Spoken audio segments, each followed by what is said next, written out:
সুপ্রভাত। আজ 29শে ডিসেম্বর 2025। আমরা অযোধ্যা ধামে হোটেলে উঠেছি। হোটেলের নাম রাঘব প্যালেস। এখানে সব কিছুই রাম, রাঘব, রঘুপতি নামেই বেশিরভাগ বিখ্যাত। এই হোটেল থেকে আমরা এখন অযোধ্যা ধামে আজ সকালে রাম মন্দির দর্শনে যাব। আপাতত এই পর্যন্ত, ধন্যবাদ। আমরা রাম মন্দিরের দিকে রওনা হচ্ছি। আমরা হোটেল থেকে বেরিয়ে এলাম। এখন সকাল 8টা বেজে গেছে। আমরা রাম মন্দির রওনা হচ্ছি। এটাই রাঘব প্যালেস হোটেল। ছবি আপনাদের দেখাচ্ছে। এখন আমরা রাম মন্দিরেই যাচ্ছি। ধন্যবাদ। আমরা রাম মন্দির পৌঁছে গেছি। এখানে এটার নাম হচ্ছে জগৎগুরু রমানন্দাচার্য দ্বার। ছবিটা আপনাদের দেখাচ্ছে। এইখান থেকে লিখতে হবে, মোবাইল নিয়ে যাওয়া যাবে না। রাম মন্দিরের একটা অংশ দেখা যাচ্ছে, ওই দেখা যাচ্ছে। ভেতরে ঢুকতে হবে আমাদেরকে, মোবাইল জমা করে যেতে হবে, এর বেশি দেখা যাবে না। ওইটা জয় শ্রীরাম পোস্টার লাগিয়েছে, আপনাকে স্কুলটাকে একবার দেখাচ্ছি।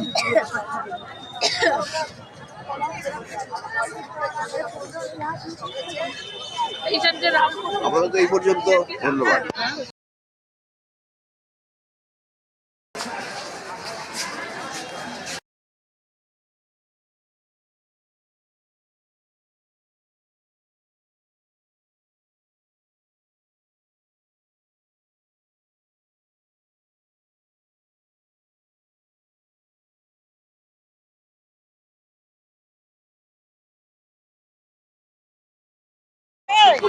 এখন হনুমানগড়ি অযোধ্যায় পৌঁছে গেছি।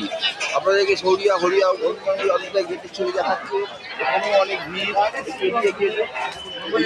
আপনারা দেখতে পাচ্ছেন ভিড়।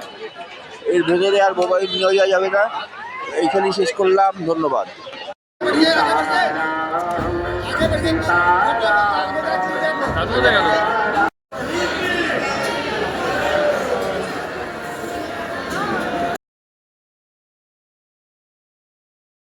শুভ সন্ধ্যা। আমরা আজকে সরিউ রিভারের আরতি দেখতে এসেছি অযোধ্যাতে। আপনারা দেখতে পাচ্ছেন, ভালো করে দেখে নিন।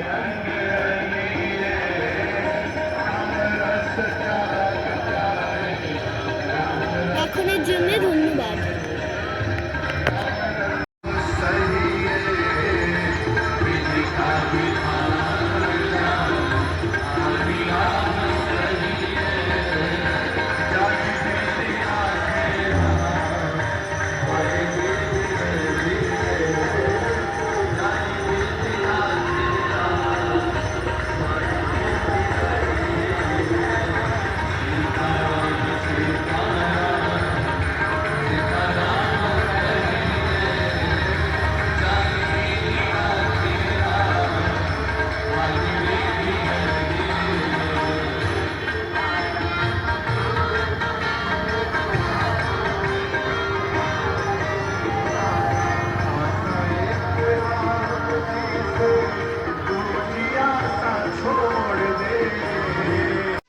শুভ সন্ধ্যা। আমাদের এই সফর, এই তীর্থ ভ্রমণ, প্রথমে দেওঘর, তারপর বেনারস, তারপর অযোধ্যা, আজ শেষ হলো।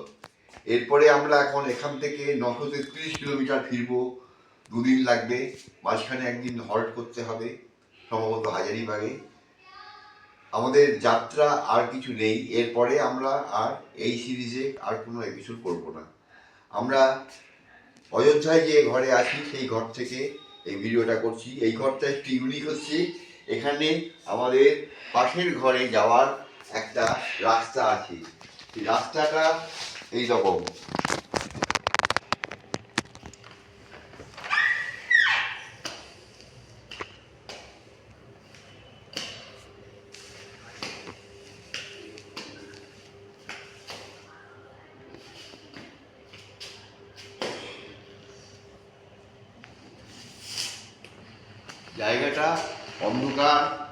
জায়গাটা অন্ধকার, একেবারে ভালো দেখতে পেলেন না।